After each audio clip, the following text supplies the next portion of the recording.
अस्सलाम वालेकुम। आज के लेक्चर का टॉपिक है derivative of function given in the form of parametric equations. यानी अगर हमारे पास जो फंक्शन है वो पैरामीट्रिक इक्वेशंस की फॉर्म में दिया हुआ है, जैसे यहाँ पे दिया हुआ है x is equal to 80 and y is equal to 280। Express x and y as function of t। यानी हमारे पास पैरामीट्रिक इक्वेशन वो इक्वेशन होती है जिसमें जो फंक्शन होता है वो टू या थ्री इक्वेशंस की फॉर्म या उससे ज़्यादा इक्वेशंस की फॉर्म में शो हो रहा होता है, और जो आपके पास दोनों वेरिएबल्स होते हैं डिपेंडेंट और इंडिपेंडेंट, जैसे y एंड x, ये दोनों वेरिएबल्स ही किसी थर्ड वेरिएबल जिसको हम पैरामीटर कहते हैं उसके फॉर्म में एक्सप्रेस हो रहा होता है। जैसे यहाँ पे x भी t की फॉर्म में एक्सप्रेस हो रहा है और y भी t की फॉर्म में एक्सप्रेस हो रहा है। तो ये हमारे पास होता है parametric equation where t is parameter. अगर हमारे पास फंक्शन इस पैरामीट्रिक फॉर्म में दिया हुआ है तो उसका डेरिवेटिव कैसे फाइंड आउट करेंगे वो इस टॉपिक में हमने डिस्कस करना है। Here the variable t is called the parameter and the equation of x and y in terms of t are called parametric equation. ये सिर्फ एक एग्जांपल है। x is equal to 80 square, y is equal to 280, ये हमारे पास parabola की parametric equation है।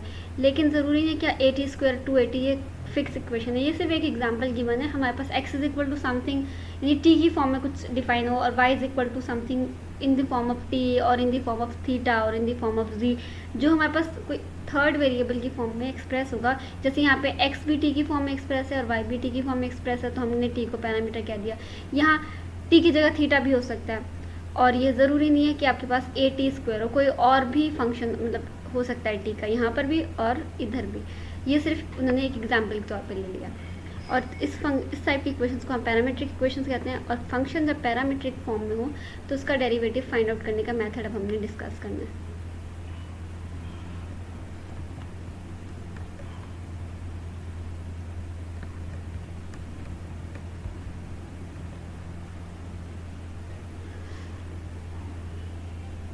जो मेथड है उसको एग्जाम्पल वाली फॉर्म में एक्सप्रेस किया हुआ है, मेथड को शो किया हुआ है कि किस तरह हम पैरामीट्रिक फॉर्म वाली इक्वेशंस के डेरिवेटिव फाइंड आउट करेंगे। Find dy by D X, यानी derivative of y with respect to x if x is equal to 80 square and y is equal to 280।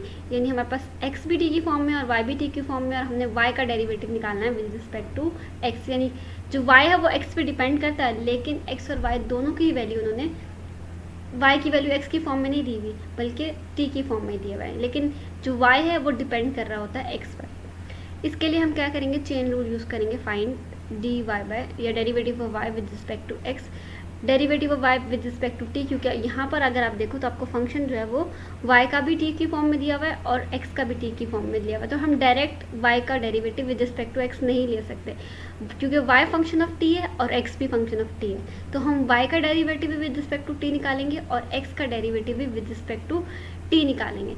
फिर अगर हमें derivative of y with respect to x find out करना है तो हम क्या करेंगे, y को विद रिस्पेक्ट टू t लेंगे और जो x का विद रिस्पेक्ट टू t लिया था उसको हम उलट कर देंगे, यानी उसको डिवाइड कर देंगे। या तो आप उसको डिवाइड कर दो तब भी ठीक है, या आप क्या करो, जो आपके पास वैल्यू आ रही है उसको आप चेंज करो, 1 से डिवाइड कर दो और फिर उनको आपस में मल्टीप्लाई कर दो, तब भी आपके पास derivative of y with respect to x आ जाएगा। यानी derivative of y with respect to t and t with respect to x। या इसको हम भी, क्योंकि हम x फंक्शन है तो हम फाइंड आउट तो derivative of x with respect to t करेंगे। इसकी जो जगह है वो चेंज कर देंगे, न्यूमरेटर को डिनोमिनेटर में और डिनोमिनेटर को न्यूमरेटर में चेंज कर देंगे। या तो इस तरह भी कर सकते हो, या y के डेरिवेटिव को विद रिस्पेक्ट टू t को आप x के derivative with respect to t पे डिवाइड करके तब भी फाइंड आउट कर सकते हो। आपके पास derivative of y with respect to x आ जाएगा। यहाँ पर हमारे पास जो इक्वेशन है वो दी हुई है dy by derivative of y with respect to t, y किसके इक्वल है 280। तो अगर हम 280 का डेरिवेटिव लें तो derivative with respect to t लेना है, तो 2a जो है वो कांस्टेंट है, वो 7 मल्टीप्लाई हो जाएगा। अब हम डेरिवेटिव ऑफ t ले रहे हैं विद रिस्पेक्ट टू t। अगर फंक्शन का डेरिवेटिव खुद उसी के रिस्पेक्टिव लिया जाए तो जो आंसर है वो 1 आता है। यानी x का डेरिवेटिव हम विद रिस्पेक्ट टू x लेते हैं तब भी 1 आता है। इसी तरह जब हम t का derivative with respect to t लेंगे तो वो 1 के इक्वल आ जाएगा, और 2a कांस्टेंट है वो 7 मल्टीप्लाई हो जाएगा। 2a multiply 1 is equal to 2a। Next है हमारे पास derivative of x with respect to t। अब ये हमारे पास x with respect to t आ गया, x की जगह हमने उसकी वैल्यू पुट कर दी 80 स्क्वायर। a अब कांस्टेंट है वो बाहर मल्टीप्लाई हो जाएगा। अब t स्क्वायर का हमने ले लेना है डेरिवेटिव, t स्क्वायर या x, जब x स्क्वायर होता है तो हम डेरिवेटिव लेते हैं n x to raise power n minus 1। यहाँ t स्क्वायर है तो 2 टी टू रेस पावर, बस वेरिएबल चेंज है, हमने फॉर्मूला या जो फंक्शन है या जो रूल है वो चेंज नहीं करना, बस वेरिएबल एक्स की जगह टी यूज़ कर लेना है। 2t 2 पावर 2 - 1 जो है 1 आ जाएगा, यहाँ आपके पास आ जाएगा 2t। अब 2t को अगर 2a से मल्टीप्लाई करेंगे तो 2at आ जाएगा। अब जब हमने y का विद रिस्पेक्ट टू x निकालना है तो अब हमारे पास डायरेक्ट तो y with respect to x नहीं है, y with respect to t and t with respect to यानी x with respect to t है, तो हम क्या करेंगे y को विद रिस्पेक्ट टू t लिख देंगे एंड जो x का निकाला है विद रिस्पेक्ट टू t उसको उलट करके लिख देंगे, या ये कर लेंगे या फिर हम जो y का विद रिस्पेक्ट टू t निकाला है उसको ऊपर रखेंगे और ये जो x का विद रिस्पेक्ट टू t था उसको नीचे डिनोमिनेटर में रख के फिर उसको सॉल्व कर लेंगे। अगर आप देखो तो ये डेरिवेटिव t जो है वो दोनों कैंसिल आउट हो जाएंगे, आपके पास यहाँ से भी derivative of y with respect to x आ जाएगा, या फिर अगर आप यहाँ से देखो तब भी आपके पास दोनों डिनोमिनेटर्स में dt आ रहा है, derivative with respect to t, तो ये भी कैंसिल आउट होकर derivative of y with respect to x दे देंगे। तो हमने जो x की वैल्यू निकाली, y की डेरिवेटिव निकाला था with respect to t which is equal to 2a, ये ऊपर रख देंगे और x का जो निकाला था वो 280 वो नीचे हमने डिनोमिनेटर में लिख देना। अब 2a जो है अगर हम यहाँ से देखें, क्योंकि हमने विद रिस्पेक्ट टू x निकालना है तो हमने फंक्शन को x वाली फॉर्म में कन्वर्ट करना है। यहाँ अगर आप देखो तो आपके पास किसके इक्वल आ रहा है, 280 y के इक्वल है, तो यहाँ पे भी अगर 280 है तो हमने y पुट कर देना, ये y आ गया। अब इस फंक्शन से हमने एलिमिनेट करना है t वी गेट x, यानी हमारे पास x किसके इक्वल है, x is equal to 80 square, तो हमने जो फंक्शन है उसको x वाली फॉर्म में कन्वर्ट करना है। x आपके पास 80 स्क्वायर है, अगर t की जगह उसकी वैल्यू पुट करो, यानी यहाँ से अगर हम t की वैल्यू निकालें, क्योंकि x में तो t का स्क्वायर है ना, तो उसको t की वैल्यू निकालना थोड़ा स्क्वायर रूट फाइंड आउट करने पड़ जाएंगे, t का स्क्वायर रूट लेना पड़ेगा, वो कॉम्प्लिकेट हो जाएगा। लेकिन y में से अगर हम t निकालें तो वो आसान काम है, y इज इक्वल टू या t is equal to y over 2a। इस y ओवर 2a को अगर हम x में पुट कर दे तो हमारे पास जो फंक्शन है वो उसमें से t एलिमिनेट हो जाएगा, यानी x और y रह जाएगा, t नहीं रहेगा। तो ये हमने इसमें x is equal to 80 square में t की जगह t की वैल्यू पुट कर दी which is equal to y over 2a, ये वैल्यू पुट कर दी। y क्योंकि स्क्वायर था t का तो y स्क्वायर हो जाएगा और ये 4a स्क्वायर आ जाएगा, एक a ऊपर है और 2 नीचे है, तो एक कैंसिल आउट हो जाएगा ऊपर से और नीचे हमारे पास डिनोमिनेटर में सिर्फ एक रह जाएगा, ये आ जाएगा y स्क्वायर डिवाइड बाय 4 है। अब ये स्टार्ट हमने कहाँ से किया था, x से, यानी x is equal to y square over 4 है, ये 4 है जाके मल्टीप्लाई हो जाएगा x से, y square is equal to 4ax, और ये हमारे पास इक्वेशन बन गई है सिंपल जो पैराबोला की। ऊपर पैरामीट्रिक इक्वेशन थी तो हमने इसको पैराबोला वाली फॉर्म में ले लिया। अब इसको अगर हम डिफ्रेंशिएट करेंगे तो हमारे पास क्या आएगा, differentiating both side of 1 with respect to x we have, इसका अगर आप वाई स्क्वायर का डेरिवेटिव लें तो पावर रूल लगेगा, पावर रूल में हमारे पास क्या आएगा 2y, यानी जिस तरह हमने ये t पे पावर रूल लगाया है, t पे पावर रूल लगाया था तो हमारे पास 2t बन गया था। इसी तरह अगर हम y पे पावर रूल लगाएंगे, यानी t स्क्वायर पे अगर हमने पावर रूल लगाया था तो हमारे पास जो रिजल्ट था वो 2t के इक्वल आ रहा था। यही इस चीज़ अगर हम y पे लगाएंगे तो हमारे पास 2y आ जाएगा। y जो है आगे x का फंक्शन, अगर आप यहाँ देखो y is function of x, तो साथ में y का derivative with respect to x भी आएगा which is equal to 4a। अब x का राइट हैंड साइड पे अगर हम डेरिवेटिव लेंगे तो 4a जो है वो कांस्टेंट है, वो बाहर मल्टीप्लाई हो जाएगा, x का derivative with respect to x है वो इक्वल टू 1 आ जाएगा, ये आ गया। अब ये 2 और 2 कैंसिल आउट हो जाएगा तो यहाँ पे 2 रह जाएगा, 2a और नीचे आपके पास y डिवाइड हो जाएगा। यानी हमने दो मेथड बता दिए कि आप इस तरह से भी कर सकते हो कि चेन रूल लगा के, ये यहाँ से भी आपके पास सेम ही डेरिवेटिव की वैल्यू आई है, और ये भी कर सकते हो, यानी आप y का विद रिस्पेक्ट टू t ले लिया, x का विद रिस्पेक्ट टू t ले लिया, और फिर उनको आपने y का विद रिस्पेक्ट टू t पे x को with respect to t divide कर दिया, या फिर x का विद रिस्पेक्ट टू t को रिवर्स किया डायरेक्शन को, यानी ये 1 अगर 280 था तो ये 1 ओवर 280 बन जाएगा। इस तरह से भी कर सकते हो। एक मेथड ये आ गया, यहाँ पे ये ख़त्म हो गया, ये डेरिवेटिव फाइंड आउट हो गया। नेक्स्ट जो मेथड है वो क्या है, उसमें हम क्या कर सकते हैं, जो आपके पास इक्वेशन है खुद उस इक्वेशन को आप चेंज कर लो। जैसे आपके पास ये y इज इक्वल टू 280 था, हमने t को ही ख़त्म कर दिया, हमने इक्वेशन को सिंपल जो हमारे पास y is equal to x वाली फॉर्म में कन्वर्ट कर लिया, एफ ऑफ एक्स वाली फॉर्म में।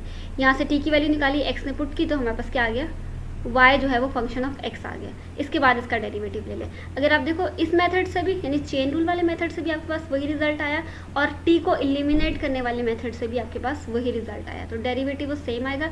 अब आपकी मर्जी, आप चेन रूल अप्लाई करो, यानी y का with respect to t and x का विद रिस्पेक्ट टू t लेके उनका डिवाइड करके फिर फाइंड आउट कर लो, या फिर आप इस इक्वेशन में से t को एलिमिनेट करो। एक से आप t की वैल्यू निकालो, दूसरे में पुट करो, और आपके पास इक्वेशन में से t खुद ही खत्म हो जाएगा। Equation y is equal to f of x वाली फॉर्म में कन्वर्ट हो जाएगी, और फिर उसको आप सॉल्व कर लो।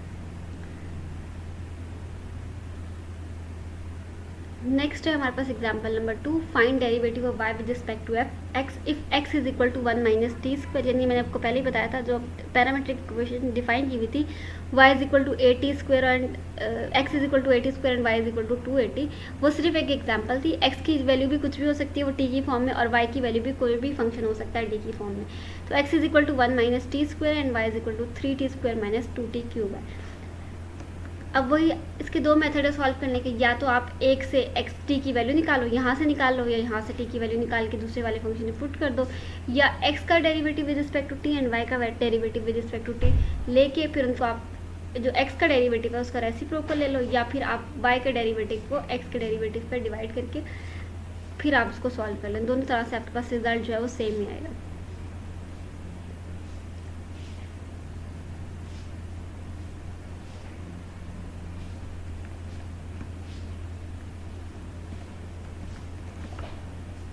यहाँ पे चेन रूल अप्लाई की हुई है। चेन रूल में हमने क्या करना है, y का डेरिवेटिव लेना with respect to t। y जो फंक्शन है वो है 1 minus t square.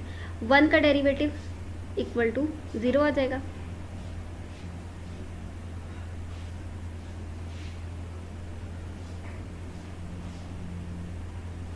And T square का डेरिवेटिव किसके इक्वल आएगा, 2t के। ये अभी हमने पावर रूल वाले फॉर्म से फाइंड आउट भी किया था, ये आ जाएगा 2t। तो ये 1 का डेरिवेटिव 0 आ गया, और टी स्क्वायर का डेरिवेटिव जो है 2t आ गया। इन दोनों के दरमियान नेगेटिव साइन था तो माइनस आ जाएगा, ये बन जाएगा माइनस 2t। अब डिफ्रेंशिएट करेंगे सेकंड, यानी x वाले फंक्शन को, y वाले फंक्शन को sorry, with respect to t। अब y वाला फंक्शन है वो है 3t स्क्वायर माइनस 2t, तो हम 3t स्क्वायर का डेरिवेटिव अलग कर लेंगे, और 2t क्यूब का डेरिवेटिव जो है वो अलग कर लेंगे। 3 जो है वो कांस्टेंट है, वो बाहर और फंक्शन के साथ मल्टीप्लाई हो रहा है तो बाहर 7 आ जाएगा, और टी स्क्वायर का डेरिवेटिव जो है वो 2t के इक्वल आ जाएगा। माइनस 2 कांस्टेंट है वो बाहर आ जाएगा, और टी क्यूब का डेरिवेटिव वो पावर रूल से हमारे पास बन जाएगा।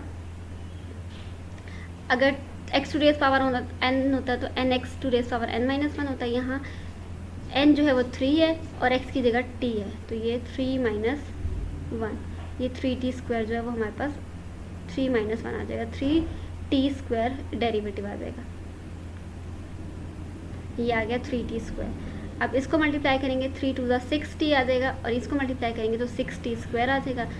यहाँ पर भी हमारे पास सॉल्व हो गया। इसको मज़ीद सिंप्लीफाई करना है तो उसके लिए हम 60 कॉमन निकाल सकते हैं, क्योंकि दोनों टर्म्स में है हमारे पास 60 मौजूद है। 60 कॉमन निकाला, यहाँ पे 1 रह गया और यहाँ पर एक t रह गया, तो 1 माइनस टी के इक्वल आ गया। अब अप्लाई कर लेंगे इस पर फॉर्मूला अप्लाई करने के लिए हमने derivative of y with respect to x अगर फाइंड आउट करना है तो y को विद रिस्पेक्ट टू t और t को विद रिस्पेक्ट टू x लिखना है। और उसको लिखने का एक तरीका ये भी है कि हम y का डेरिवेटिव जो है विद रिस्पेक्ट टू t उसको x के derivative with respect to t पे डिवाइड कर दें, तो हमने वो डिवाइड कर दिया। 6 और 2 जो है वापस में कैंसिल आउट हो जाएंगे, 3 आ जाएगा, नेगेटिव साइन ऊपर आ जाएगा, t और ये हमारे पास बन जाएगा, ये t और ये t कैंसिल आउट हो जाएगा, ये बन जाएगा -3 1 minus t square. Negative sign को अंदर मल्टीप्लाई कर देंगे तो ये t पॉजिटिव और 1 जो है वो नेगेटिव हो जाएगा। इससे हमारे पास जो टोटल रिजल्ट है वो 3 इंटू टी माइनस 1 आ जाएगा।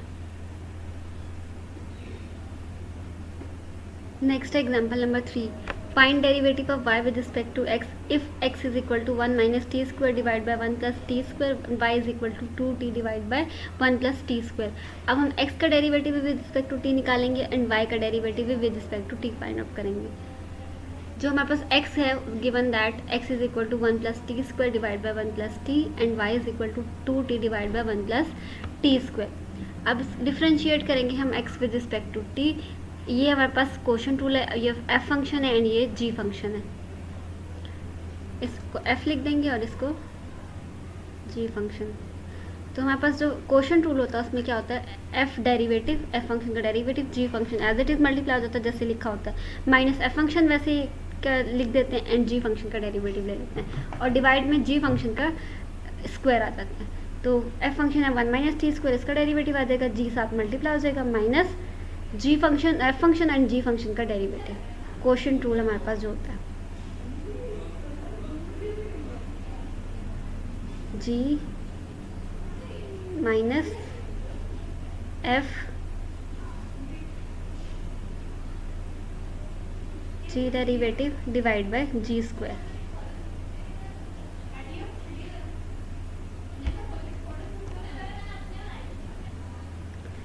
Divide by g square.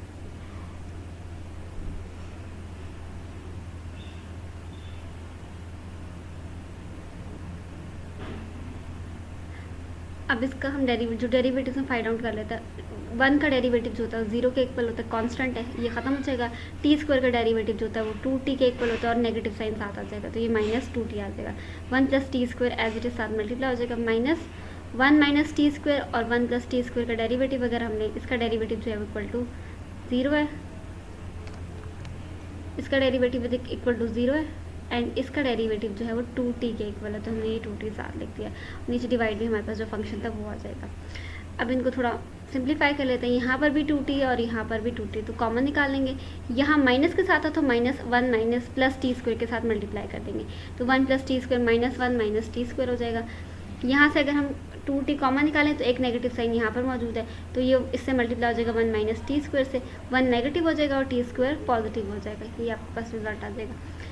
अब यहाँ पर टी स्क्वायर एक पॉजिटिव है और एक नेगेटिव, इन दोनों को कैंसिल आउट कर देंगे, बाकी बच जाएगा हमारे पास -2 और 2t से मल्टीप्लाई होकर -4t आ जाएगा, और divide by 1 plus t square का स्क्वायर आ जाएगा।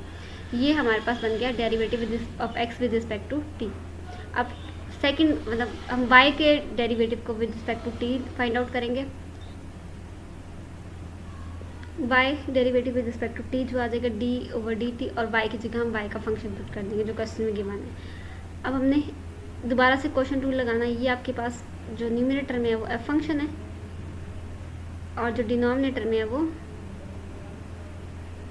g फंक्शन है। ये f फंक्शन है एंड डिनोमिनेटर वाला g फंक्शन है, तो वही रूल लगाएंगे, f function derivative g as it is minus g, f function as it is और g का जो है वो डेरिवेटिव आ जाएगा। अब हम डेरिवेटिव्स कैलकुलेट कर लेंगे। 2t है तो 2 जो है कांस्टेंट है वो बाहर मल्टीप्लाई रहेगा, t का derivative with respect to t जो है वो 1 आ जाता है, यानी 2 मल्टीप्लाई 1, ये रिजल्ट आ जाएगा 2 सॉरी, और ये 1 प्लस टी स्क्वायर जो है वो हमारे पास 7 मल्टीप्लाई हो जाएगा, -2t मल्टीप्लाई जो g का डेरिवेटिव था, 1 का डेरिवेटिव 0 होता है, कांस्टेंट है, टी स्क्वायर का डेरिवेटिव जो होता है वो 2t के इक्वल होता है, तो एक ये 2t जो बाहर मल्टीप्लाई हो रहा था और ये डेरिवेटिव लेने से जो 2t आया ये आ गया, इन दोनों को मल्टीप्लाई करेंगे तो 4t स्क्वायर बन जाएगा, इनको 2 1 जा 2 आ जाएगा, और 2t स्क्वायर या बस 2 plus 2t square minus 4t square आ जाएगा।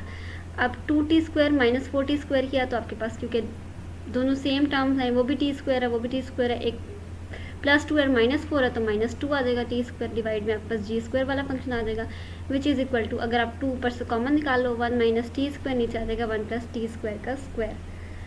अब हमारे पास x भी with respect to t find out हो चुका है और y भी with respect to t find out हो चुका है। अब हम derivative of y with respect to x find out करेंगे जो हमें क्वेश्चन में कहा गया है। y का विद रिस्पेक्ट टू x निकालना है तो चेन रूल से निकालना पड़ेगा, y का with respect to t and t with respect to x, और इसको हम इस फॉर्म में भी लिख सकते हैं, derivative of y with respect to t divide by derivative of y with respect to sorry यहाँ पे आएगा derivative of x with respect to t। हम y भी with respect to t find out कर चुके हैं, ये हमने फाइंड आउट किया था, और इससे पहले हम t भी फाइंड आउट कर x भी फाइंड आउट कर चुके हैं विद रिस्पेक्ट टू t, ये हमने वो वैल्यू पुट कर दी। 1 माइनस टी स्क्वायर का स्क्वायर इसमें भी है और इसमें भी ये कैंसिल आउट हो जाएंगे, बाकी हमारे पास बचा 2 1 माइनस टी स्क्वायर और नीचे -4t, ये 2 और 4 कैंसिल आउट होंगे तो हमारे पास बन जाएगा 2 आ जाएगा, ये 2 और 4 कैंसिल आउट हुए ऊपर नीचे 2 रह जाएगा और ये 2 आ जाएगा, और ये नेगेटिव साइन को हम ऊपर ले जाएंगे, 1 जब नेगेटिव से मल्टीप्लाई होगा तो नेगेटिव हो जाएगा, और टी स्क्वायर के साथ जो नेगेटिव है वो पॉजिटिव हो जाएगा, ये बन जाएगा T square -1 divide by 2t, और यही हमारे पास इस क्वेश्चन का रिजल्ट है। आज के लेक्चर में हमने यही कुछ एग्जांपल्स डिस्कस करनी थी। अब नेक्स्ट टाइप के जो रिलेशन हैं, इम्प्लिसिट रिलेशन, उनके डेरिवेटिव हम नेक्स्ट लेक्चर में डिस्कस करेंगे।